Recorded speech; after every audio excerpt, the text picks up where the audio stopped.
ഇത് വ്യാപാര app install ചെയ്ത ഫോണാണ്. ഇത് സാധാ ഫോണാണ്. നമുക്ക് ഏത് ഫോണിലും വ്യാപാര ആപ്പ് ഇൻസ്റ്റാൾ ചെയ്യാൻ പറ്റുന്നതാണ്.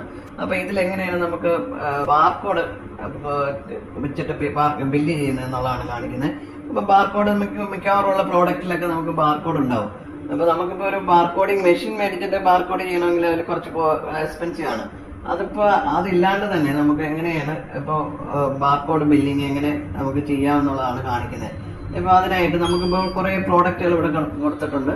ഇപ്പൊ ഇതൊക്കെ അതിന്റെ ഐറ്റംസ് ബില്ല്, ഇതിപ്പോ പ്രോഡക്റ്റ് നമുക്ക് ഇവിടെ കാണാം. എത്ര പ്രോഡക്റ്റ് വേണമെങ്കിലും ഇതിൽ ആഡ് ചെയ്യാം. അതിനൊക്കെയുള്ള ഓപ്ഷൻ ഉണ്ട്. പിന്നെ ഇത് നമ്മൾ ഈ സിസ്റ്റം വന്നിട്ട് ഇതൊരു പ്രിന്ററാണ്. ഇത് 2 ഇഞ്ച് പ്രിന്ററാണ് ഉപയോഗിച്ചിരിക്കുന്നത്. അത് കണക്ക് ഇത് വയർലെസ് ബാർകോഡ് സ്കാനറാണ്. അപ്പൊ ഇത് വയർലെസ് ആണ്. അപ്പൊ അതുകൊണ്ട് നമുക്ക് ഇതിപ്പോ ഫോണുമായിട്ട് കണക്ട് ചെയ്യാൻ നമ്മളൊരു OTG അഡാപ്റ്റർ വെച്ചിട്ട് അതിന്റെ ഒരു അഡാപ്റ്റർ കൊടുത്തിട്ടുണ്ട്. സിമ്പിൾ ആണ്. നമുക്ക് വയർലെസ് ആയിട്ട് നമുക്ക് ഇതൊരു 10-15 മീറ്ററിനുള്ളിൽ നിന്നാലും നമുക്കിത് സ്കാൻ ചെയ്യാൻ പറ്റുന്നതാണ്. അപ്പൊ എങ്ങനെ നമുക്കിപ്പോ പ്രോഡക്റ്റ് ഇപ്പൊ മിക്കവാറുള്ള പ്രോഡക്റ്റില് ഇത് ബാർകോഡ് ഉണ്ടാവും. അതെങ്ങനെയാണ് നമുക്ക് ഇതുമായിട്ട് ലിങ്ക് ചെയ്യുന്നതാണ്. ലിങ്ക് ചെയ്യാനായിട്ടാണെങ്കിൽ നമുക്കിപ്പോ ഒരു പ്രോഡക്റ്റ് ആണെന്ന് വെച്ചു. അതിപ്പോ ഇതിനകത്ത് നമുക്കൊരു ബാർകോഡ് നമ്മൾ ഒട്ടിച്ചിട്ടുണ്ട്. നിങ്ങൾക്ക് ഏത് പ്രോഡക്റ്റ് ഇതിനകത്ത് മിക്കവാറുള്ള പ്രോഡക്റ്റ് ഇതിലൊക്കെ ബാർകോഡ് വരുന്നതാണ്. അപ്പൊ അത് തന്നെ നമുക്ക് ഉപയോഗിക്കാൻ പറ്റുന്നതാണ്. അപ്പൊ അതിനായിട്ട് നമുക്ക് പുതിയതായിട്ട് ഒരു ഐറ്റം ആഡ് ചെയ്യാനായിട്ട് ആഡ് കൊടുക്കുക. എന്നിട്ട് ഐറ്റത്തിന്റെ പേര് നമുക്ക് ഇവിടെ കൊടുക്കാം. അപ്പോൾ അതിനകത്ത് ഫോൾഡബിൾ മെറ്റൽ സ്റ്റാൻഡാണ്. ഓക്കെ,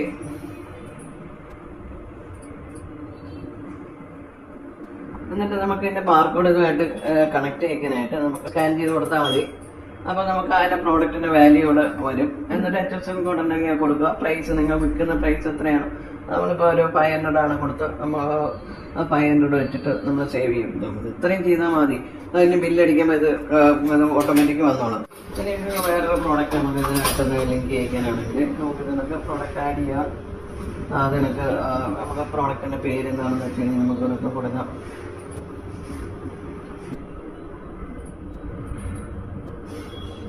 പിന്നെ നമുക്ക് ഇപ്പൊ പ്രോഡക്റ്റ് നമ്മൾ ആഡ് ചെയ്തു. ഇനിയിപ്പോ ഇതിൽ ബാർകോഡ് ഉണ്ട്. അപ്പൊ അത്ര ഭാഗം കാണിച്ചാൽ മതി കേട്ടോ. അത് കട്ട് ചെയ്തു.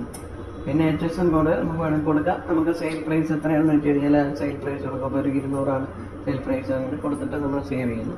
അപ്പോൾ ഇത് ഇനിയിപ്പോൾ നമ്മൾ ഇതായിട്ട് ലിങ്ക് ആയിട്ടുണ്ട് നമ്മുടെ പ്രോഡക്റ്റ് ആയിട്ട്. ഇനിയിപ്പോൾ ഇതെങ്ങനെയാണ് നമുക്ക് ബില്ല് ചെയ്യുക എന്നുള്ളതാണ്.